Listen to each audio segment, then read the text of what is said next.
اعوذ باللہ من الشیطان الرجیم بسم اللہ الرحمن الرحیم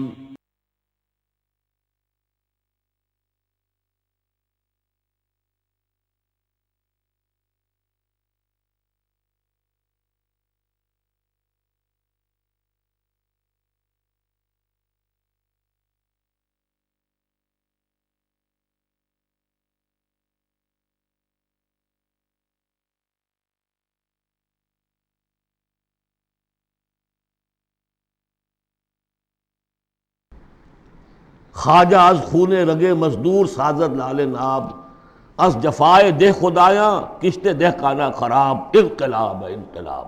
یہ اقبال کہتا ہوا مر گیا۔ سرمایہ دار نے مزدور کے رگوں سے سرخ خون کشید کر کے شراب بنائی ہے جسے وہ شام کو بیٹھ کر پیتا ہے، اور زمیندار اور جاگیردار وہ کسانوں کی جو محنت کا اور خون پسینے کی کمائی سے وہ عیش کرتے۔ انقلاب انقلاب، لیکن وہ 52 برس ہو گئے، انقلاب تو نہیں آئے، وہی نظام۔ گویا کہ ہم نے اللہ سے ایک بدعہدی کی، اس بدعہدی کی سزا کیا ہے؟ نفاق ہم پر مسلط کر دیا گیا۔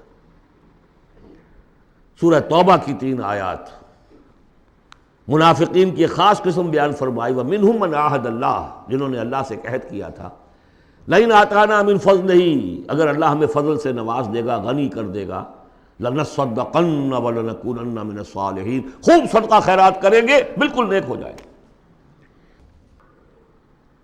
لیکن جب اللہ تعالیٰ نے انہیں نواز دیا تو کیا کیا؟ بخلوا بہ، پھر انہوں نے بخل سے کام لیا، وَتَوَلَّوْا، پیٹھ موڑ لی، وَهُمْ مُعْرِضُونَ، اعراض کیا۔ نتیجہ کیا نکلا؟ فَعَاقَبَهُمْ نِفَاقًا فِي قُلُوبِهِمْ، اللہ نے ان کے دلوں میں نفاق ڈال دیا۔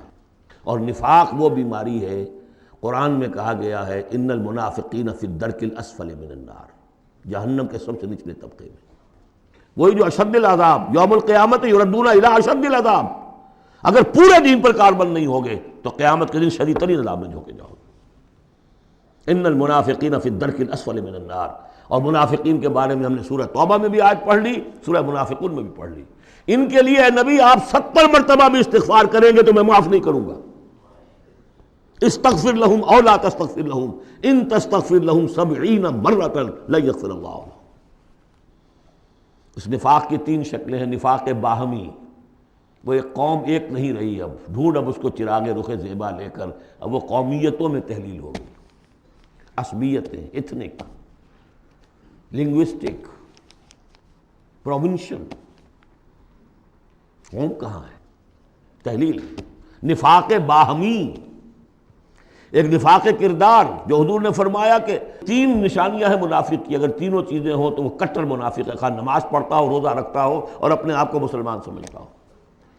بخاری کی اور مسلم کی روایت ہے، جب بولے جھوٹ بولے، جب وعدہ کرے خلاف ورزی کرے، اور جب کہیں امین بنا دیا جائے تو خیانت کرے۔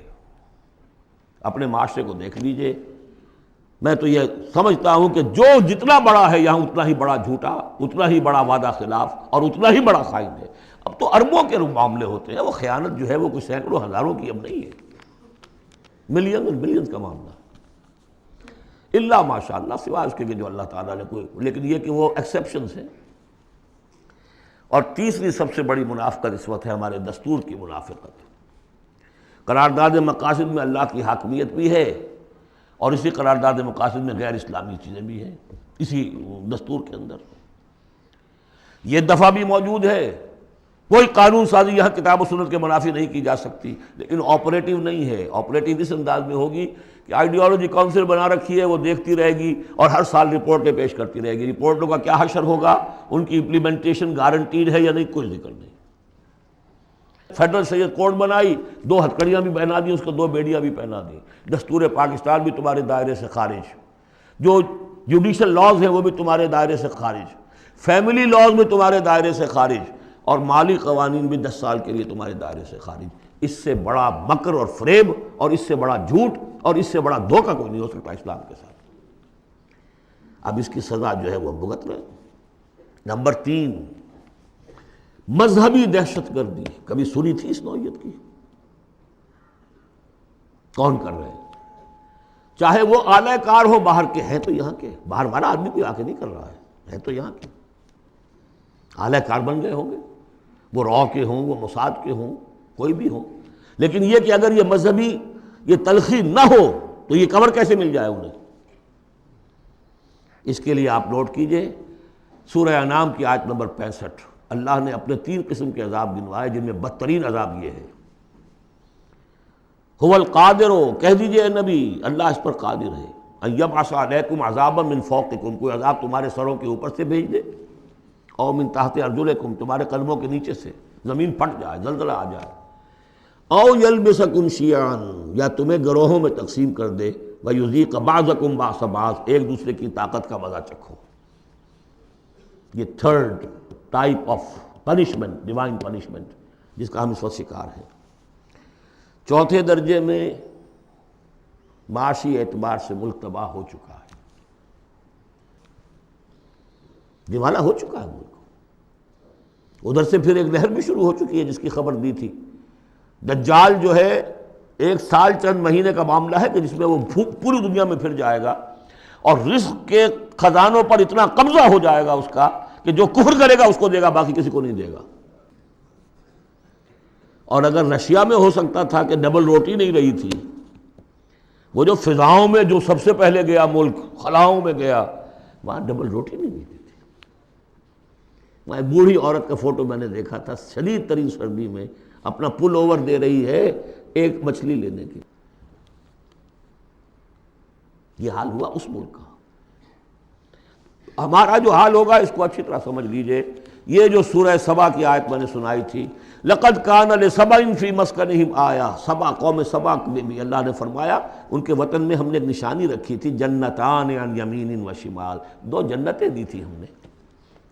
پاکستان بھی 2 جنتوں پر مشتمل تھا، مشرقی پاکستان، مغربی پاکستان. کلوا من رزق ربکم واشکروا لہ بلدۃ طیبۃ ورب غفور، کھاؤ اللہ کے رزق میں سے. کتنی خوشحالی تھی پاکستان بننے کے بعد. ہندوستان جیسی کوئی شخص داخل ہوتا تھا پاکستان سے، وہ کہتا تھا کہ ہم کسی بڑے ترقی یافتہ ملک سے اور بڑے کسی دقیانوسی ملک میں داخل ہو گئے، اور وہاں سے جو آتا تھا وہ سمجھتا تھا کہ ہم کسی ویسٹرن ملک میں آ گئے. کتنی خوشحالی تھی. کلوا من رزق ربکم بلدۃ طیبۃ ورب غفور. فاعرضوا، جب اعراض کیا تو پھر کیا ہوا؟ پھر جو عذاب ہم نے بھیجا ہے، ہم نے ان کے دونوں باغوں کی جگہ پر بس کو ان کے لیے 2 جنگل پیدا باقی رہ گئے، جن میں کوئی پیلو، کوئی اور ڈیلے، کوئی کسیلی سے کچھ چیزیں پیدا ہو گئی، زیادہ سے زیادہ بیر. اللہ اللہ خیر صلی اللہ. ذالک جزیناہم بما کفروا، جو انہوں نے ناشکری کی تھی اس کا ہم نے بدلہ انہیں دیا. وہل نجازی الا الکفور، اور ایسا بدلہ ہم دیتے انہی کو ہیں جو انتہائی ناشکر ہیں. بہرحال چونکہ اسی ملک کو جو قوم سبا تھی، اس کے بارے میں آخری جو الفاظ آئے ہیں قرآن میں، فَجَعَلْنَاهُمْ أَحَادِيثَ وَمَزَّقْنَاهُمْ كُلَّ مُمَزَّقٍ، ہم نے انہیں بس کہانیاں بنا دیا کہ کبھی ایک قوم ہوتی تھی، اس کی بڑی عظمت تھی، اس کا بڑا تلطنہ تھا اور دبدبہ تھا، اور ٹکڑے کر کر کے اس کو ختم کر دیا. اس صدی میں 2 عظیم مملکتیں، عظیم سلطنتیں نسیہ منسیہ ہو گئی. دی گریٹ آٹومان امپائر، پہلی جنگ عظیم کے بعد vanished from the map of the world. The great USSR، اب کبھی طالب علم ڈھونڈا کریں گے کہاں کہاں ہوتی تھی USSR. زمین رہتی ہے، نام بدل جاتے ہیں، آئیڈینٹی بدل جاتی ہے. یہ تو میں نے آپ کو بتایا ہے قرآن اور سنت کے مختلف حوالوں سے کہ اس وقت پاکستان کی خصوصی حیثیت کیا ہے. ایک چند پہلوؤں سے اور دیکھ لیجئے. یہ other side of the picture ہے. 400 سال کی تجدیدی مساعی ہمارے پشت پر ہے. 1000 سال تک سارے مجددین امت عالم عرب میں پیدا ہوئے. 11ویں صدی، 12ویں صدی، 13ویں صدی، 14ویں صدی تمام مجددین امت ہندوستان میں پیدا ہوئے. مجدد الفسانی شیخ احمد سرہندی، 12ویں صدی کے مجدد اعظم شاہ ولی اللہ دہلوی، 13ویں صدی کے مجدد اعظم سید احمد بریلوی، 14ویں صدی کے مجدد اعظم شیخ الہند مولانا محمود حسن اور عظیم اور شخصیات، علامہ اقبال، مولانا مودودی، مولانا الیاس، ایسی شخصیات پوری دنیا میں ان کے برابر کی شخصیات نہیں۔ یہ سارا ہمارے پیچھے ہے۔ یہ کیا ہے؟ یہ بار ہے ہم پر، ماضی کا ایک قرض ہے ہمارے کندھوں کے اوپر، ایک ذمہ داری ہے اسلاف کی طرف سے۔ پھر فکری اور روحانی اعتبار سے نوٹ کیجئے، ڈاکٹر شریعتی ایران کے اور مالک بن نبی الجزائر کے کھل کر لکھ چکے اپنی کتابوں میں کہ intellectual and spiritual centre of gravity of Islamic world of Islam has shifted to South Asia. Iqbal جیسا مفکر جو پیدا ہوا، آپ اندازہ کیجیے، ایک زمانے میں کبھی بغداد ہوتا تھا علم کا مرکز، پھر اسپین ہوا ہے علم کا مرکز، پھر شمالی افریقہ بنا ہے جہاں ابن خلدون جیسی شخصیتیں ابھری ہیں۔ اس کے بعد وہ کہتے ہیں کہ اب جو اسلام کا روحانی اور intellectual centre of gravity of this امہ has shifted to the South Asia. تیسری بات یہ کہ بھارتی مسلمانوں نے پاکستان بنانے کے لیے گویا کہ ایک طرح سے اپنا فرض کفایہ ادا کیا تھا۔ انہیں معلوم تھا کہ یہاں تو پاکستان نہیں بنے گا، انہوں نے کس لیے حصہ لیا؟ کہ وہ اسلام کا بول بالا کرنے کے لیے، یا کم سے کم امت کا اکثر حصہ 2/3 تو بچ جائے اس سارے دباؤ سے کہ جو آ رہا تھا۔ تو اس حوالے سے ان کا بھی تو ذمہ داری کا بوجھ پھر ہمارے کندھوں پر ہے۔ وہ جو جھیل رہے ہیں آج، معاشی طور پر وہ پست ہیں، ملازمتیں انہیں نہیں ملتی ہیں، تعلیم گاہوں میں ان کو داخلے نہیں ملتے ہیں، ان کی زبان ختم کر دی گئی ہے۔ اب ہندی زبان میں ظاہر بات ہے کہ اب تو پھر بھی وہ ایک نسل، لیکن 2 نسلیں تو بیت گئیں کہ جو اس تعلیم کی، اس زبان کی وجہ سے وہ پیچھے رہ گئی۔ یہ سب کچھ ہوا، کیوں جھیلا انہوں نے؟ یہ جو ہم پہ گزری سو گزری مگر شب ہجراں، ہمارے اشک تیری عاقبت سوار چلے، تو جو کچھ بیت رہی ہے ان پر، جبکہ انہیں یہ سننے پڑتے تھے نعرے، مسلمان کے 2 استھان، پاکستان یا قبرستان، نکلو یہاں سے، تم یہاں ہو یہاں پر۔ اب تیسرا اسپیکٹ میں آپ کو بتانا چاہتا ہوں، کچھ پیشین گوئیاں ہیں نبی اکرم صلی اللہ علیہ وسلم کی۔ ان پیشین گوئیوں میں اس خطے کا بھی ایک رول ہے، میں تفصیل میں نہیں جا سکتا۔ پیشین گوئی ایک یہ ہے جو قرآن اس سے بھی ثابت ہے، 3 مرتبہ فرمایا کہ رسول کو ہم نے بھیجا ہے دین کے غلبے کے لیے، اور 5 دفعہ فرمایا کہ بھیجا ہے تمام انسانوں کے لیے۔ تو رسولوں کا مقصد، رسول صلی اللہ علیہ وسلم کی بعثت کا مقصد پورا ہو ہی نہیں سکتا جب تک کہ پورے عالم اسلامی پر دین جو ہے قائم نہ ہو جائے۔ بقول اقبال کے وقت فرصت ہے کہاں، کام ابھی باقی ہے، نور توحید کا امام ابھی باقی ہے۔ لیکن حضور نے خبر دی ہوگا، دنیا کے خاتمے سے پہلے کل روئے ارضی پر نظام خلافت علی منہاج النبوہ قائم ہوگا، اور اس کے قائم ہونے میں خراسان کا علاقہ اور عرب کے مشرق کے ممالک جو ہے وہ رول پلے کریں گے۔ ظاہر بات ہے کہ اس علاقے میں آ کر افغانستان خراسان ہے، اور خراسان کا ایک حصہ پاکستان کا بھی کے اندر بھی شامل ہے۔ یہاں سے فوجیں جائیں گی، اور یہ جو یروشلم ہمارے ہاتھ سے نکلا اسے بازیافت جو ہے یہ کریں گی۔ عربوں میں تو دم نہیں ہے، پہلے بھی عربوں سے چھینا تھا کروسیڈرز نے، 1099 عیسوی میں چھینا ہے یروشلم، اور لاکھوں مسلمانوں کو قتل کیا ہے کروسیڈرز نے، اور اس کے بعد 88 برس تک وہ ان کے قبضے میں رہا۔ عرب واپس نہیں لے سکے، کون لینے والا تھا؟ کرد خون، صلاح الدین ایوبی۔ اب پھر عربوں سے چھینا انہوں نے، قوم بودی ہو چکی ہے، ان میں دم نہیں ہے، عیاشیوں نے اور دولت نے ان کو خالی کر دیا، کھوکھلا کر دیا۔ اب بھی کوئی لیں گے تو فرمایا کہ خراسان کی طرف سے جھنڈے آئیں گے، انہیں کوئی روک نہیں سکے گا جب تک کہ یہاں نہ پہنچ جائیں، اور یہاں ایلیا میں جا کر، یروشلم میں جا کر نصب نہ ہو جائیں۔ اس میں بھی ایک رول ہے پاکستان کا۔ میرے عرب کو آئی ٹھنڈی ہوا جہاں سے، میرا وطن وہی ہے، میرا وطن وہی ہے۔ میں نے 3 اسپیکٹ سے تو آپ کو جو ماورائے زمان و مکان فرائض ہیں ایک مسلمان کے، اللہ کے حقوق کے حوالے سے، رسول کے قرض کے حوالے سے، انسانوں کے حقوق کے حوالے سے بیان کیے، اور 3 ہی اعتبار سے پاکستان کا جو اسپیشل رول ہے۔ ایک تو یہ کہ جو ہماری جینیسس آف پاکستان ہے، اس کی بنیاد کیا تھی، قرآن میں اس کا بھی ذکر ہے۔ آج جس صورت سے ہم دو چار ہیں، منافقت کے 3 اسپیکٹس، قرآن میں اس کا بھی ذکر ہے۔ جو معاشی ہمارے ہاں بدحالی آ چکی ہے قرآن کا، اس کا بھی ذکر ہے جو سورہ سبا میں ہم نے دیکھ لیا۔ اور جو اندیشے ہیں، مزقناہم کل ممزق جعلناہم احادیث، کہ بس کہانیاں رہ جائیں گی، کبھی ایک ملک بنا تھا، قائم تھا، اس کا عین امکان موجود ہے، بلکہ بین الاقوامی ادارے تو اس کو کہتے ہیں کہ ہوگا، بڑی جلدی ہو جائے گا۔ پچھلے دنوں وہ رپورٹ شائع ہوئی تھی امریکہ کی فارن آفس کی رپورٹ، کہ اتنے سالوں کے بعد پاکستان نام سے کوئی ملک دنیا میں نہیں ہوگا۔ اب میں چاہتا ہوں ذرا پازیٹیو سائڈ دکھاؤں، ہمارے پاس کچھ ایسٹس بھی ہیں یا نہیں۔ پہلی بات یہ ہے کہ چاہے کتنا ہی متزلزل ہے، کچھ ہے، پاکستان کے دستور میں اسلام جتنا آ گیا ہے،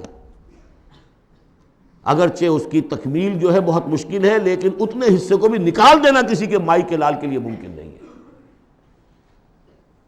قرارداد مقاصد آئی ہے، اللہ کی حاکمیت کا اقرار ہے، گویا کہ نظام خلافت اصولاً دستوری طور پر پاکستان میں نافذ ہو چکا ہے۔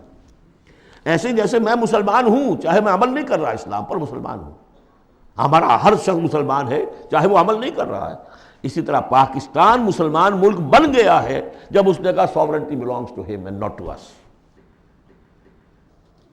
حاکمیت اللہ کی ہے، اور ہمارے ہاتھ میں جو اختیارات ہیں وہ ایک سیکریٹ ٹرسٹ ہے، اور یہ سیکریٹ ٹرسٹ استعمال ہوگا اسی حاکم مطلق کی دی ہوئی عائد کردہ حدود کے اندر۔ یہ ہے لا الہ الا اللہ، دستوری زبان میں یہ لا الہ الا اللہ، ان الحکم الا للہ لہ الملک۔ پھر یہ کہ ایک بہت بڑا ایسٹ یہ ہے، بہت سی تحریکوں، بہت سے مصنفین، علامہ اقبال، مولانا مودودی اور بھی بہت سے مصنفین کی مسائل سے پاکستان میں جوان، ادھیڑ اور بوڑھے عمر کے لوگوں کی بہت بڑی تعداد ہے جو 2 چیزیں ان کے اندر موجود ہیں۔ نمبر 1، انہیں یہ معلوم ہو چکا ہے کہ ہمارا دین اسلام دین ہے، مذہب نہیں ہے، یہ پوری زندگی کا دین ہے، معلوم ہے۔ وہ دور گزر گیا جب کہ سمجھا جاتا تھا کہ بس نماز روزہ دین ہے، کچھ لوگ اب بھی ہیں، لیکن یہ معلوم ہے سب کو کہ یہ کل زندگی کا دین ہے، عبادت کا مطلب صرف نماز روزہ نہیں ہے، پوری زندگی میں اللہ کی بندگی ہے۔ وہ تصور دی ہاتھ سے دے کر اگر آزاد ہو ملت ہے، ایسی تجارت میں مسلمان کا خسارہ، کوئی دین و دنیا میں جس دم جدائی، حوث کی امیری حوث کی وزیری، جدا ہو دین سیاست سے تو رہ جاتی ہے چنگیزی۔ یہ اقبال کا پیغام تھا، وحدت دین و دنیا، دنیا کو تابع کرنا ہے دین کے۔ اور یہ کہ بہت سے لوگوں کے دلوں میں اس کی امنگ بھی ہے، خواہش بھی ہے، جذبہ بھی ہے۔ افسوس صرف یہ ہے کہ ایک تو بٹے ہوئے ہیں بہت، اپنی سیاسی مصلحتوں میں اس کو پیچھے رکھ کر اپنی پارٹی، اپنی شخصیت، اس کو ابھارنے کی فکر ہے۔ ایک خلط مبحث بہت تھا کہ کیسے دین یہاں لائیں، غلطی سے یہ سمجھا کہ الیکشن میں حصہ لو، ووٹ مل جائیں گے تو اسلام نافذ کر دیں گے، لیکن اس میں سمجھتا ہوں کہ اب بہت حد تک کمی ہو گئی ہے۔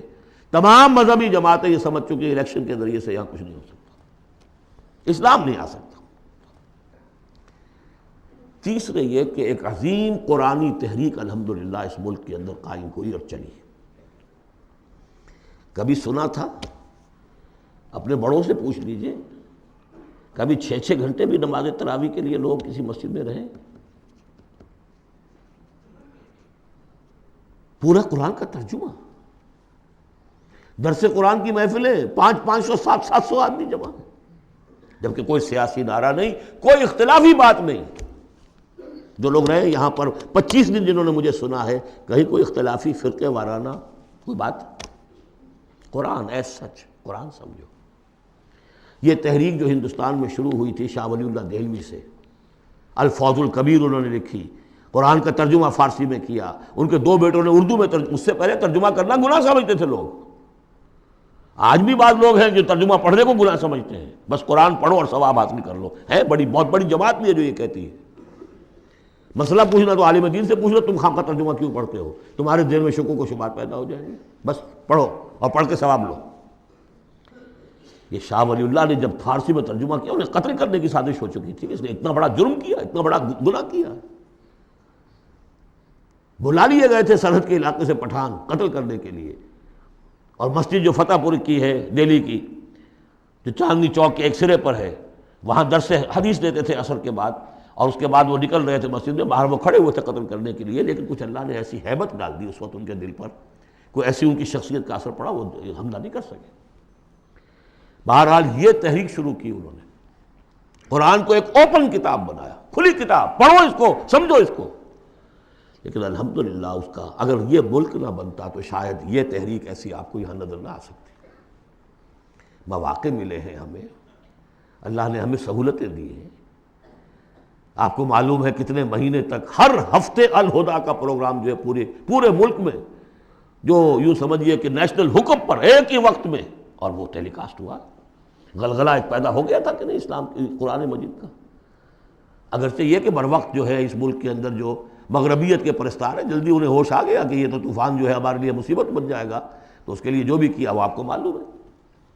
مجھے اس سے کوئی غرض نہیں، ویڈیوز ہیں، آڈیوز ہیں، میری دعوت پھیل رہی ہے دنیا میں، جہاں چلے جائیے آپ، جہاں اردو پڑھنے والے، اور اب تو میں نے 3-4 سال سے انگریزی کی ٹانگ توڑنی شروع کر دی ہے۔ امریکہ جاتا ہوں تو انگریزی کا، اس لیے کہ پہلے میں یہاں تو گھبراتا ہوں انگریزی میں تقریر کرتے ہوئے، یہاں کے لوگ بڑے حساس ہوتے ہیں کہ ذرا یہ لفظ انہوں نے ٹھیک نہیں بولا، اب وہ مسکرائیں گے، ان کے اپنے اپنے ایکسنٹ ہیں، اپنا ہے، وہ کیا بول رہے ہوتے ہیں، اور ان کی توجہ ہوتی ہے سننے کے لیے یہ کہہ کیا رہے ہیں۔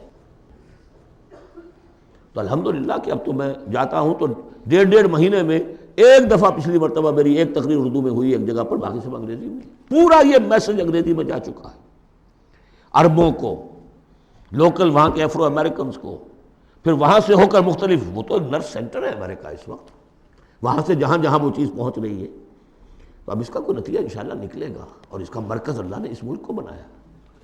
یہ ہمارے وہ ایسٹس ہیں کہ جو ہمارے پاس ہیں، ہمیں دیکھ لینا چاہیے ہمارے کچھ ہے بھی کہ نہیں۔ اب آئی ہے بات کہ عملی اقدامات کیا ہوں۔ اس شعور کو اجاگر کیا جائے کہ اللہ کے دین کو غالب کرنے کی جد و جہد فرض عین ہے، nobody is exempt۔ یہی میں نے آپ کے سامنے بیان کر دیا۔ اگر دین قائم نہیں ہے تو ہماری عبادت جزوی ہے، ایک حصے میں ہم عبادت کر رہے ہیں اللہ کی، باقی دوسری زندگی کے ہمارے پہلو جو ہے اللہ کی بغاوت پر مشتمل ہے۔ یہ کام فرض عین کے درجے میں ہے، اور اس کے لیے عقلاً اور نقلاً لازم ہے کہ کسی نہ کسی جماعت میں آدمی شریک ہو، اکیلا تو یہ کام نہیں کر سکتا۔ اس کے لیے جیسا کہ میں نے عرض کیا تھا، عقل عام بھی کہتی ہے انقلاب، نظام بدل دینا کسی ایک آدمی کے بس کا روگ ہے، ایک پارٹی چاہیے، حزب اللہ چاہیے۔ حضرت موسیٰ کی قوم نے کوڑا جواب دے دیا تھا تو معاملہ وہیں کہیں رک گیا۔ حضور کے ساتھیوں نے ایک جماعت کی شکل میں اپنا، جہاں حضور کا پسینہ گرا وہاں اپنی خون کی ندیاں بہا دی، اسلام قائم ہو گئی۔ پھر احادیث دیکھیے، علیکم بالجماعہ، لا اسلام الا بالجماعہ، اور سب سے بڑی حدیث انی آمرکم بخمس، اللہ اے مسلمانوں میں تمہیں 5 باتوں کا حکم دے کر جا رہا ہوں، اللہ امرنی بہن، مجھے اللہ نے ان کا حکم دیا ہے، بالجماعت والسمع والطاعت والہجرت والجہاد فی سبیل اللہ، جماعت کی زندگی ہو اور جماعت بھی سم و طاعت والی، listen and obey, strong discipline, اور یہ جماعت کیا کرے گی؟ ہجرت اور جہاد کرے گی۔ یہ حدیث جو ہے ذرا نوٹ کیجئے کس قدر اس میں ایمفیسس ہے، انی آمرکم بخمس اللہ امرنی بہن، میں تمہیں 5 باتوں کا حکم دے کر جا رہا ہوں، اللہ نے مجھے اس کا حکم دیا ہے۔ پھر اس جماعت کے خد و خال ہم نے پڑھے قرآن مجید میں، حزب اللہ سورہ مائدہ میں، فإن حزب اللہ هم الغالبون، حزب اللہ کے یہ اوصاف ہیں، حزب اللہ اللہ کی پارٹی۔ سورہ مجادلہ میں شیطان کی پارٹی، حزب الشیطان، اور اللہ کی پارٹی۔ اس جماعت میں ہر فرد کو ہونا چاہیے، البتہ اس کے لیے یہ نہیں کہ میں صرف اپنی جماعت کی بات کر رہا ہوں، کوئی جماعت ہو جو آپ کو سمجھے، آپ کی سمجھ میں آئے کہ یہ ٹھیک ہے، یہ دین کے لیے صحیح کام کر رہی ہے، اس میں شامل ہو، تاکہ کوئی شخص بھی اس سے محروم نہ ہو۔ جیسے حضور نے فرمایا بلغوا عنی ولو آیۃ، پہنچاؤ میری جانب سے، کہا ایک ہی آیت پہنچاؤ، میرا کوئی امتی بھی تبلیغ قرآن کے فریضے سے محروم نہ رہ جائے، اس لیے کہ پھر میرا امتی کیسے ہوا؟ میرا امتی ہے تو اسے تو قرآن پہنچانا ہے، ایک آیت پہنچاؤ۔ باقی جو لوگ اپنی زندگیاں وقف کر دیں، ان کے لیے کیا کہا ہے؟ خیرکم من تعلم القرآن وعلمہ، تم میں سے بہترین لوگ وہ ہیں جو قرآن سیکھیں اور سکھائیں۔ وہ اپنی زندگی وقف کر دیں۔ اس حوالے سے کسی بھی جماعت میں جس پر دل ٹھک جائے، اگرچہ اس کے 4 خصائص ضروری ہیں جو آپ کو تلاش کرنے چاہیے۔ نمبر 1، ڈکلیئرڈ ایم ہونا چاہیے اقامت دین، دین کا غلبہ، نتھنگ شارٹ آف دیٹ۔ کوئی جزوی بات، کوئی سماجی اصلاح، یہ سارے کام اچھے ہوتے ہیں، کوئی خدمت خلق کا کام بہت اچھی بات ہے، لیکن یہ کہ ہر شے کا اپنا ایک مقام ہے۔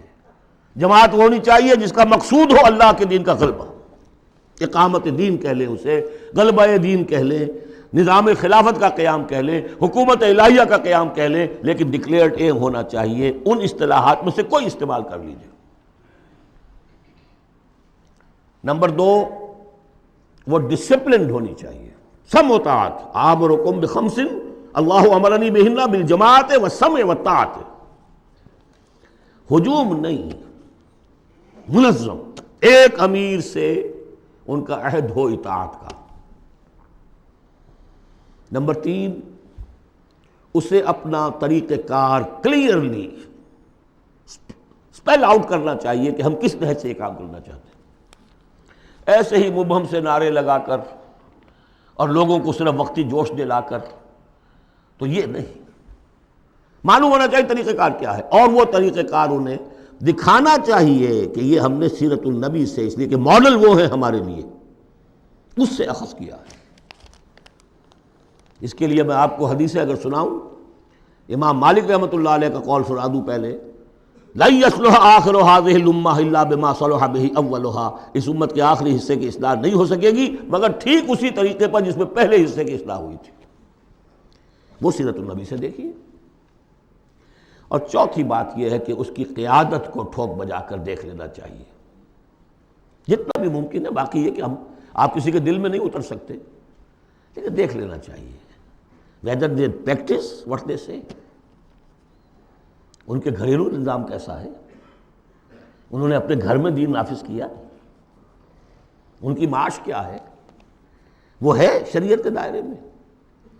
4 چیزیں تلاش کر کے، اور اس تلاش میں بھی جو وقت لگے گا وہ جہاد کے اندر شمار ہوگا، بشرطے کہ سیریسلی، یہ نہیں کہ کیجولی بس ایسے ہی اس کو سمجھا جائے کہ اب یہ میری ضرورت ہے، یہ میرا فرض ہے، ہو سکتا ہے مجھے کل موت آ جائے اور میں بغیر جماعت کے ہوں گا۔ اقامت دین کی جد و جہد فرض عین ہے، اور اس کے لیے نماز شرط لازم ہے، جیسے نماز کے لیے اس کے لیے جماعت شرط لازم ہے، جیسے کہ نماز کے لیے وضو شرط لازم ہے، وضو کے بغیر نماز نہیں ہوتی۔ یہ 4 شرطوں میں انسان تلاش کرے، جو بھی سمجھ میں آ جائے، جو بھی سمجھ میں آ جائے، فاتقوا اللہ ما استطعتم۔ لیکن یہ کہ یہ معلوم ہو ہمارے ملک کی بھی بقا اسی میں ہے، اس کا استحکام بھی اسی میں ہے۔ یہ کشتی ڈوبتی ہے تو ہم ڈوبیں گے، یہ تیرتی ہے تو ہم تیریں گے، خالص دنیاوی اعتبار سے بھی سوچنے کی بات ہے۔ اور پھر یہ کہ اللہ کے ساتھ وعدہ خلافی کی اس سے کہیں زیادہ سزا کہیں مل نہ جائے۔ مشرقی پاکستان جب علیحدہ ہوا تھا کتنی بڑی سزا ملی تھی، 93,000 قیدی مسلمان قوم کا اس ہندو کے پاس جس پر کہیں 800 برس حکومت کی، کہیں 1000 برس حکومت کی، بیڑوں بکریوں کی طرح انہیں ٹرکوں میں لاد کے لے کر گئے ہیں، جیسے ڈیرہ غازی خاطر بکریاں اور بھیڑیں آتی ہیں لاہور میں ذبح ہونے کے لیے۔ ٹائیگر جرنیل اور اپنا جو ہے پستول پیش کر رہا ہے، یؤت الجزیۃ عن ید وہم صاغرون، اور اندرا گاندھی کو کہنے کا موقع ملا we have avenged our 1000 years defeat، اور ہم نے 2 قومی نظریے کو بے آف بنگال میں غرق کر دیا ہے۔ پاکستان میں جس طرح بھارتی پکچروں کے ویڈیو دیکھے جاتے ہیں اور جس طرح وہ سنا جاتے ہیں پروگرام، وہ کالونائز تو ہم کر چکے ہیں۔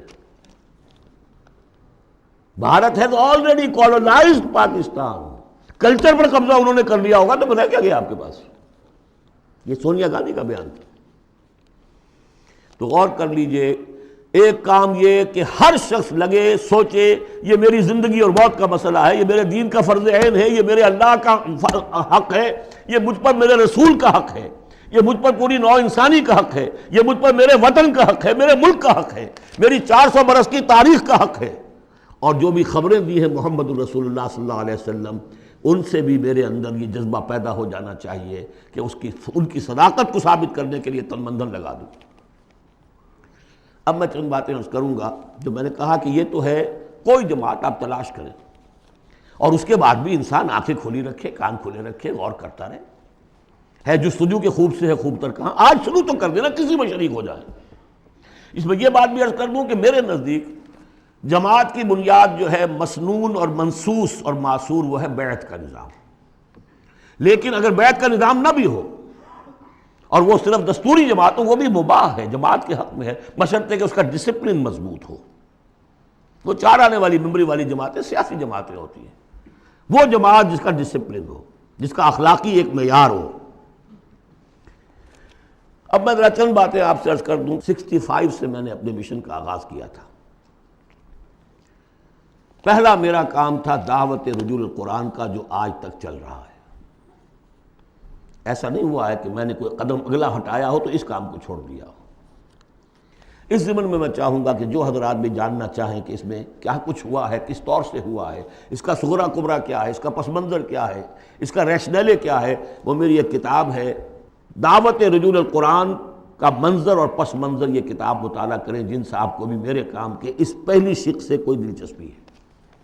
اس کے ضمن میں آپ نے سن لیا ہے، یہاں پر بھی خواتین کے پروگرام بھی ہو رہے ہیں، 1 ایئر کورس بھی شروع ہو رہا ہے، لاہور میں تو مسلسل ہو رہا ہے، امریکہ سے آ کے لوگ وہاں پر شریک ہو رہے ہیں اور 1 ایئر کورس کر کر کے نوجوان جا رہے ہیں۔ الحمدللہ کہ وہاں پر ہمارا جو ہے اب انشاءاللہ کوئی اکیڈمی وہاں پر بھی شروع ہو جائے گی۔ یہ ہو رہا ہے امریکہ کے اندر۔ دوسرا کام جو میں نے کیا الحمدللہ اللہ کے فضل و کرم سے، ایک مختصر لیکن منظم جماعت تنظیم بیعت کی بنیاد، ایک مردہ سنت کو زندہ کیا آپ نے۔ میرا دعویٰ یہ ہے کہ بنیاد کسی جماعت کی قرآن، حدیث، سنت، سیرت اور 1400 برس کی تاریخ دنیا جو ہماری مسلمانوں کی ہے، 1300 برس تک کم سے کم کوئی اور بنیاد اجتماعیت کی ہے ہی نہیں سوائے بیعت کے۔ حضور نے کی بیعت، آؤ بیعت کرو میرے ہاتھ پر، آؤ مرنے کی بیعت کرو، یا پھر وہ بیعت جو عقبہ ثانیہ میں لی گئی تھی، بایعنا رسول اللہ صلی اللہ علیہ وسلم علی السمع والطاعۃ فی العسر والیسر والمنشط والمکرہ، بڑی طویل حدیث ہے، وہ میں بعد میں آپ کو بتاؤں گا بھی۔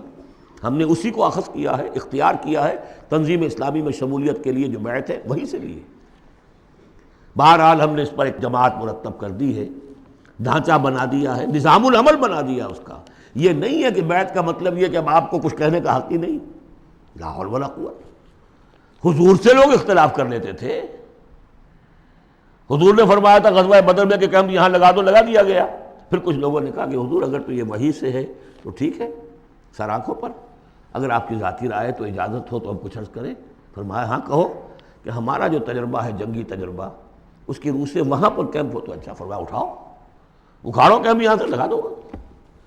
تو مشورہ، شاورہم فی الامر، ان سے مشورہ کرتے رہا کیجئے۔ قرآن مجید میں حضور کو حکم ہے، مشورہ بھی ہو سکتا ہے، اختلاف رائے بھی ہو سکتی ہے، ذاتی تنقید بھی کیجئے۔ ہمارے ہاں تنظیم اسلامی کے اندر سالانہ ایک اجتماع وہ ہوتا ہے جس میں جو شخص چاہے آئے اور مجھ پر ذاتی تنقید کرے۔ باقی شورا کا نظام اپنی جگہ پر ہے جو الیکٹڈ ہوتے ہیں لوگ۔ تو ایک یہ کہ اس اصول پر ایک جماعت بنا دینا جو صرف پیری مریدی کا دھندا رہ گیا تھا، اسی لیے پہلے لوگ بڑے ہنسے، یہ بیعت پر جماعت۔ لیکن یہ کہ اب وہ جماعت ہے الحمدللہ، اب وہ ایک اوپن انسٹیٹیوشن ہے، اور اس کو ہم نے اس کا پورا نظام العمل بنا دیا ہے۔ اس میں اختلاف کی گنجائش ہے، اس میں اس طرح مشورہ ہوگا، اس طرح بات ہوگی، اور اس کے لیے 10 کتابچے ہیں چھوٹے چھوٹے، 50-50 60-60 صفحے کے۔ تنظیم کی بنیادی دعوت کو سمجھنے کے لیے وہ 10 کتابچے اس وقت یہاں نہیں ہوں گے، لیکن جس کا بھی ارادہ ہو جائے کہ سمجھنی ہے بات، اب جہاں اور جماعتوں کو دیکھنا ہے اس کو بھی دیکھنا ہے، یہ بھی ایک جماعت ہے۔ میں یہ نہیں کہتا یہی ایک جماعت ہے، جو بھی قافلے ہیں دیکھیے، سب کو دیکھیے، لیکن اگر تنظیم کو سمجھنا ہے تو 10 کتابچے چھوٹے چھوٹے۔ عزم تنظیم، تنظیم اسلامی کا تاریخی پس منظر، تعارف تنظیم، نظام العمل، میرا ذاتی حساب کتاب کہ میں نے دنیا میں کتنی جائیداد بنائی ہے، کب شروع کیا تھا تو اس کے بعد سے میری روٹی کہاں سے چلی ہے، اب کیا صورتحال ہے، ایک ایک پیسے کا حساب دے دیا۔ وہ میرا حساب کم و بیش کے نام سے وہ پمفلٹ موجود ہے۔ یہ ساری چیزیں جو ہے جن لوگوں کو اب سیریسلی بات کو سمجھ میں آ گئی ہو، سمجھ میں آئے کہ یہ میرا فرض ہے، عام رسپانسبل، مجھے اللہ کی بندگی کرنی ہے جس کے لیے یہ کام لازم ہے، مجھے محمد صلی اللہ علیہ وسلم کا قرض ادا کرنا جس کے لیے لازم ہے، مجھے اس ملک کا حق ادا کرنا جس کے لیے یہ لازم ہے۔ یہ اگر آپ کو اپنے فرض کا احساس ہو جائے گا تو آپ تلاش کریں گے، جو تلاش کرے گا وہ پائے گا، جو اندہ یا بندہ۔ باقی میرا ایک ماضی بھی ہے، وہ ماضی یہ کہ میں جماعت اسلامی میں رہا ہوں 10 برس تحریک کے ساتھ، جماعت میں 3 برس اور 7 برس جمعیت طلبہ میں۔ جمعیت طلبہ میں ناظم اعلیٰ بھی رہا ہوں آل پاکستان، جبکہ یہ مشرقی اور مغربی پاکستان دونوں ایک ہی ملک تھے، اور جماعت اسلامی میں میں ایک ضلعی تنظیم کا امیر رہا ہوں، ضلع منگمری کا۔ بہرحال یہ نوٹ کر لیجئے کہ وہ میرا ماضی ہے، اس سے مجھے اختلاف ہوا تو کیوں ہوا تھا، اس پر میری پوری کتاب موجود ہے۔ کوئی بدنیتی کا الزام میں نے مولانا مودودی پر نہیں لگایا، لیکن یہ کہ اختلاف ہوا تھا کہ الیکشن کے ذریعے سے بات سامنے آ چکی ہے، ہماری یہ ساری ایکسرسائز فیوٹیلیٹی ہے، ہمیں انقلابی طریقہ کار اختیار کرنا چاہیے۔ وہ کتاب تحریک جماعت اسلامی ایک تحقیقی مطالعہ جو میں نے 25 برس کی عمر میں لکھی تھی، اور جماعت کا رکن تھا اس وقت تک، میں نکل کر نہیں لکھی ہے میں نے، وہ تو جس کو نوٹ آف ڈسینٹ ہوتا ہے، پارٹی ورکر ہے، ممبر ہے، اور وہ ڈس اولیژن ہو گیا کسی وجہ سے، اختلاف ہو گیا ہے تو اپنی رائے ظاہر کرتا ہے نا، وہ میں نے پیش کی تھی۔ وہ کتاب بھی موجود ہے، لیکن اس کے بعد جس طریقے سے اس کی مس ہینڈلنگ ہوئی اس سارے اختلاف کی، اور پھر بڑے بڑے لوگ مولانا امین حسن اصلاحی صاحب، عبدالغفار حسن صاحب، عبدالجبار غازی صاحب، عبدالرحیم اشرف صاحب، کراچی کے شیخ سلطان صاحب، شیخ جمیل الرحمان صاحب، اور بہت سے، مولانا افتخار بلخی صاحب، یہ سب لوگ جو جماعت سے علیحدہ ہوئے، یہ حادثہ کیوں ہوا، اس پر بھی پھر میری ایک کتاب ہے، تاریخ جماعت اسلامی کا ایک گم شدہ باب۔ جنہیں میرے اس ماضی کو دیکھنا ہو، کوئی شکوک و شبہات تو میرے بارے میں بڑے پروپیگنڈے کر دیے گئے ہیں، اور جس کی وجہ سے حجابات سے قائم ہو چکے ہیں، لیکن اس کو دیکھنا، اسٹڈی کریں، معلوم کر لیں، دودھ کا دودھ پانی کا پانی علیحدہ ہو جائے۔ تیسرا کام جو الحمدللہ میں اللہ کا بڑا فضل و کرم اپنے اوپر مانتے ہوئے اس کا تذکرہ کر رہا ہوں، اسے کسی درجے میں بھی کوئی خود ستائی نہ سمجھیے، بلکہ آج ہی جو آپ نے آیت پڑھی ہے فَأَمَّا بِنِعْمَتِ رَبِّكَ فَحَدِّثْ، جو بھی نعمتیں ہوئی ہوں ان کا تذکرہ کیا کرو۔ الحمدللہ کہ منہج انقلاب نبوی کے اوپر ہر اعتبار سے اس کو بالکل واضح کر کے، اور اس سے ہم نے ایک پروسیس اخذ کیا ہے۔ میں آپ سب سے کہوں گا اس کا مطالعہ کیجئے، سمجھ میں نہ آئے پھینک دیجئے اٹھا کر، کسی جگہ پر اختلاف ہو تو مجھ سے کیجئے بات۔ منہج انقلاب نبوی کتاب بھی ہے، کیسٹس بھی ہیں، آڈیوز بھی ہیں، ویڈیوز بھی ہیں۔ چوتھے درجے میں ہم نے تحریک خلافت شروع کی تھی، سن 91 میں میں نے یہی کراچی سے شروع کی، پھر اس کے بعد یہی کراچی میں خالق دینہ ہال میں نے 4 دن لیکچر دیے خلافت کے موضوع پر، اور اس کے بعد اگرچہ پروگرام یہ تھا کہ اسے ایک عوامی موومنٹ چلایا جائے، لیکن ابھی فی الحال ہم نے محسوس کیا کہ لوگ کچھ ہلنے کے لیے تیار نہیں ہیں۔ وہ ضرور دستخط کر دیتے ہیں، فارم پر کر دیتے ہیں، 2000 کا جلسہ ہے، 200 فارم ہمیں مل گئے، لیکن اس کے بعد ان کو ڈھونڈیے تو ملیں گے نہیں۔ لہٰذا وہ ہم نے صرف یہ رکھا ہے، محدود کر دیا ہے کہ جو بیعت نہ کرنا چاہیں ابھی اور تنظیم اسلامی میں شامل ہونا چاہیں تو وہ معاون تحریک خلافت ہو جائے۔ اور ایک ہم نے تحریک خلافت ایک بنائی ہے رجسٹرڈ باڈی، تاکہ خلافت سے متعلق جو بھی مواد ہے وہ لوگوں کو پہنچایا جائے۔ ماڈرن حالات میں ماڈرن سٹیٹ ہو، خلافت اصولی طور پر کیا تھی، اور خلافت حضور کے دور میں کیا تھی، اور خلافت اب کیا ہوگی، اس کو سمجھنا ہے دلیل کے ساتھ۔ اس کے لیے پیسہ چاہیے، اس کے لیے تعاون چاہیے، وہ کتابیں پھیلیں، چھپیں۔ اس حوالے سے یہ 4 شق ہیں میرے کام کے جو میں نے آپ کے سامنے رکھ دیے۔ تھوڑی سی بات اور کر دوں، میرا تعلق کن سے ہے۔ دعوت رجوع القرآن میں نے اپنے فکر کے، اپنی سوچ کے 4 سورسز معین کیے ہیں۔ اولین فکر جو ہے، میرے فکر پر جو بھی اثر پڑا ہے وہ علامہ اقبال کی ملی شاعری کا ہے، اور ہائیسٹ بھی اسی کا اثر ہے، ان کا فلسافیکل تھاٹ جو لیکچرز میں ہے، reconstruction of religious thought in Islam. اس کے بعد مولانا مودودی کا تحریکی فکر، تحریک۔ اقبال مفکر تھے، وہ تحریک چلانے والے آدمی نہیں تھے، اگرچہ ابھی معلوم ہوا ہے ڈاکٹر برہان احمد فاروقی نے انتقال سے پہلے کتاب لکھ دی، جس سے ثابت ہوتا ہے کہ علامہ اقبال عمر کی آخری سٹیجز میں سن 35-36 میں بیعت کی بنیاد پر ایک جمعیت شبان المسلمین قائم کرنا چاہتے تھے، اور اس کا دستور بھی مرتب ہو گیا تھا۔ وہ ڈاکٹر برہان احمد فاروقی کی کتاب، اس کی تلخیص کر کے ہم نے شائع کر دیا علامہ اقبال کی آخری خواہش، اس میں خط و کتابت ہے، وہ ساری کی ساری چیزیں جو ریکارڈ میں موجود ہیں۔ لیکن بہرحال انہوں نے اپنی زندگی میں یہ کام شروع کر نہیں سکے۔ یہ کام مولانا مودودی نے شروع کیا، تحریک اٹھائی، جماعت بنائی۔ لیکن مولانا مودودی سے پہلے میرے نزدیک ابوالکلام بھی تھے۔ انہوں نے حزب اللہ بنائی تھی 1913 میں، اور وہ بیعت کی بنیاد پر تھی۔ اس حوالے سے یہ میرا ایک پس منظر ہے۔ اور 3 اعتبارات سے پھر میں اپنا رشتہ جوڑتا ہوں شیخ الہند سے، وہ نوٹ کر لیجیے اچھی طرح۔ ایک تو یہ کہ شیخ الہند کا جو ترجمہ، اس پر جو تفسیری حواشی لکھے شبیر احمد عثمانی صاحب نے، یہ میرے لیے قرآن فہمی کا بہت بڑا سورس ہے۔ تفہیم القرآن بھی، تدبر قرآن بھی، لیکن تفہیم القرآن میں بھی ایک چیز جو ہے وہ تشنا ہے، اس میں دین میں تصوف کی جو چاشنی ہے، باطنی کیفیات، وہ اس میں نہیں آ رہی ہے۔ تحریکی ہے، زبردست تحریکی انداز ہے، تحریک میں وہاں سے لیتا ہوں، لیکن ایک اسلاف کے ساتھ جڑنا اور ایک یہ کہ دین کا یہ باطنی روحانی جو اس پہلو ہے، یہ میں ان شیخین سے لیتا ہوں، شیخ الاسلام شبیر احمد عثمانی اور ان کے استاد شیخ الہند مولانا محمود حسن۔ پھر ابوالکلام کو شیخ الہند نے تجویز کیا تھا 1920 میں کہ اس کے ہاتھ پر بیعت کرو اور اسے امام الہند مانو، اور مولانا مودودی بھی الجمیت کے اندر انہوں نے اپنی صحافت کا آغاز کیا تھا اسی وقت جس زمانے میں کہ شیخ الہند اس کے صدر تھے۔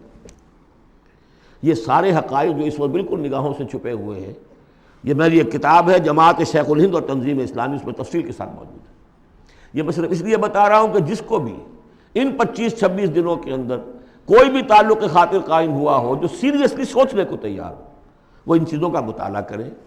اب آخری بات ہے، من انصاری اللہ، کون ہے میرا مددگار اللہ کی راہ میں؟ اس مدد کی کیا کیا شکلیں ہو سکتی ہیں؟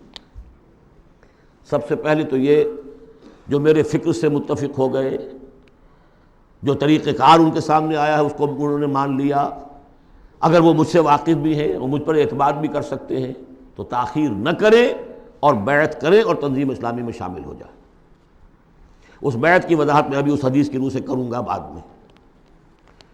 یہ نہیں اگر اس سے کمتر ابھی آپ چاہتے ہیں کہ کوئی نسبتاً کمتر معاملہ رہے ابھی بیعت کے معاملے میں، اتنا اقدام جو ہے فوری طور پر نہ ہو، تو یہاں کی انجمن خدام القرآن ہے، اس کے ممبر بنیے۔ 1 ایئر کورس شروع ہو رہا ہے، اس میں وقت نکالیے۔ آپ نے جو ہے مختلف پروفیشنل تعلیم کے اوپر کتنے سال لگائے ہیں؟ کوئی ایم ایس کر کے آتا ہے امریکہ سے، کتنے سال لگائے ہوتے ہیں؟ کیا 1 سال بھی نہیں نکال سکتے زندگی کا؟ اللہ پوچھے گا تم سب کچھ پڑھ لیا، تم نے انگریزی پڑھ لی، تم نے اتنی پڑھ لی انگریزی کہ انگریزوں کو پڑھا دو، اور عربی اتنی بھی نہ سیکھی کہ تم میری کتاب کو براہ راست سمجھ سکتے۔ ہم نے ان کے لیے 1 ایئر کورس شروع کیا ہے کہ جو لکھے پڑھے جاہل ہیں، اس اعتبار سے کہ ایک طرف پی ایچ ڈی ہے، ڈاکٹریٹ کی ہوئی ہے، دوسری طرف الف بے تے قرآن کی معلوم ہے۔ نمبر 3، تحریک خلافت جو ہے اس کی 2 شکلیں ہیں۔ معاون تحریک خلافت وہ تنظیم اسلامی کے تابع ہوگا، تنظیم اسلامی کے ساتھ ہوگا، لیکن بیعت کیے ہوئے نہیں ہوگا۔ جو بیعت کرتا ہے وہ رفیق کہلاتا ہے تنظیم اسلامی کا۔ اور دوسرا یہ کہ ہم نے ایک ایسی جماعت بنائی ہے جس میں کہ اس لٹریچر کو پھیلانے کے لیے ہمیں وسائل چاہیے، اس کی ممبرشپ ہے۔ جو شخص بھی صاحب استطاعت ہے 500 روپے ماہانہ اگر وہ تحریک خلافت کو دے سکتا ہے تو وہ اس کا رکن بنے گا۔ وہ ایک رجسٹرڈ باڈی ہے، اس کے سارے حساب کتاب جیسے انجمنوں کے ہوتے اس طریقے سے ہیں۔ یہ 4 شکلیں ہیں کہ جس میں آپ میرے ساتھ تعاون کر سکتے ہیں، شریک ہو سکتے ہیں۔ درجے وار میں نے وہ ساری باتیں آپ کے سامنے رکھ دی۔ اب آخر میں آپ کو بتاتا ہوں کہ جو بیعت ہوتی ہے ہماری، اس کے 3 جز ہیں۔ پہلا جز وہ ہے کہ جو ہر شخص کرتا ہی ہے مسلمان، صرف بیعت کے وقت اسے شعوری طور پر تازے کرنا ہے۔ اشہد ان لا الہ الا اللہ وحدہ لا شریک لہ واشہد ان محمدا عبدہ ورسولہ صلی اللہ علیہ وسلم۔ اسی پر تو ہماری دین کی بنیاد قائم ہے۔ لیکن تازہ کرنا کہ آج میں پھر شعوری طور پر گواہی دے رہا ہوں اللہ کے سوا کوئی معبود نہیں، وہ تنہا ہے، اس کا کوئی شریک نہیں، اور محمد اس کے بندے اور رسول ہے۔ نمبر 2، استغفر اللہ ربی من کل ذنب، میں استغفار کرتا ہوں اللہ سے اپنے تمام گناہوں کا، اے اللہ اب تک جو کچھ ہوا معاف فرما دے۔ اور نمبر 3، وَأَتُوبُ إِلَيْهِ تَوْبَةً نَصُوحًا، اور پروردگار میں تیری جناب میں توبہ کرتا ہوں خلوص دل کے ساتھ۔ یا ایھا الذین آمنوا توبوا الی اللہ توبۃ نصوحا۔ پہلا حصہ یہ ہے دوسرا حصہ انی اعاہد اللہ، میں اللہ سے عہد کرتا ہوں.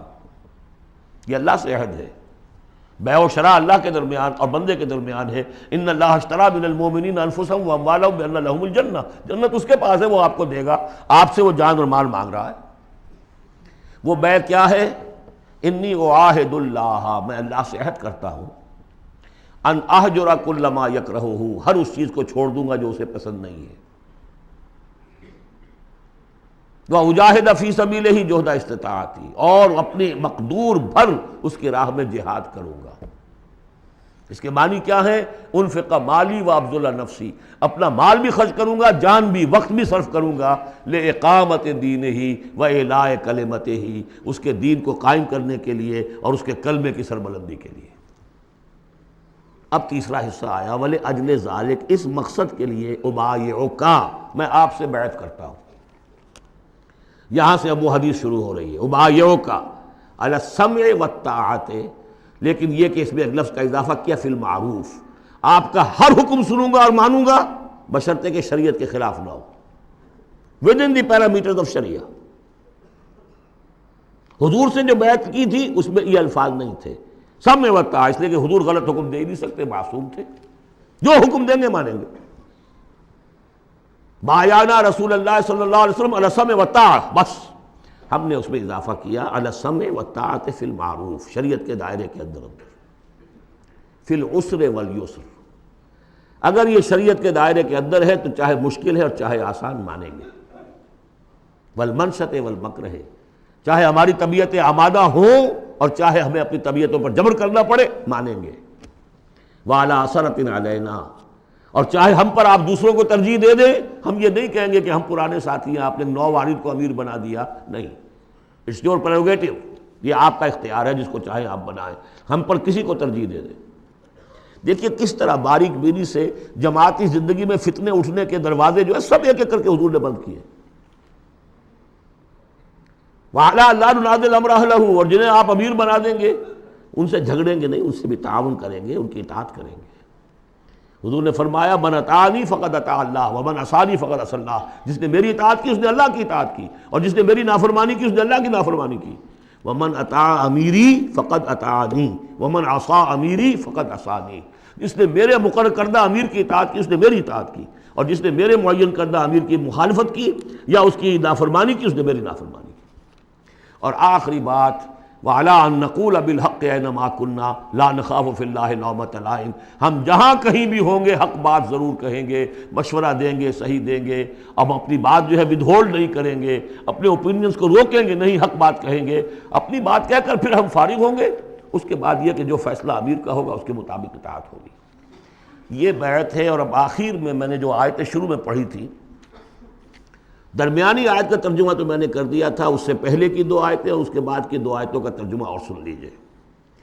یہ پکار جو آج آپ کے سامنے آئی ہے اس کے اس حوالے سے سنیے. یا ایھا الذین آمنوا استجیبوا للہ وللرسول اذا دعاکم لما یحییکم، اہل ایمان لبیک کہو اللہ اور اس کے رسول کی پکار پر جبکہ وہ تمہیں پکاریں جس چیز کے کہ تمہیں زندگی ملے گی.